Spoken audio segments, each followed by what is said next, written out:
that? So they would need to actually create a blueprint of their strategy. So it needs to be documented.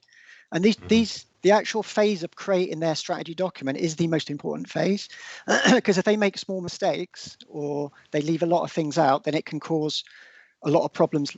It could cost them more money. So if they want to make their own one, if they want to code it themselves, the first thing is to create a strategy document. And then from that document, they can start creating their own.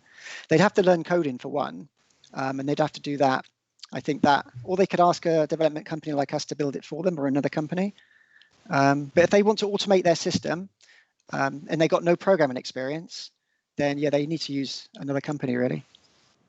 Yeah, I think it's important to say too that even with a manual strategy, you really have to have that blueprint because you want to be able to iterate, right? So yeah, a common thing in manual testing is that somebody tests something halfway and then they change the rules halfway and then they test it again and they're like, oh, this works pretty well, or this doesn't work very well at all, but you tested two different set of rules. Yeah. So I think it's really important to have that blueprint, like Paul says. Yeah, it's called regression testing in software. So if you make if you do a minor change to your strategy, you'd have to test the whole strategy again, because that minor change might have side effects on all the other parts of the system.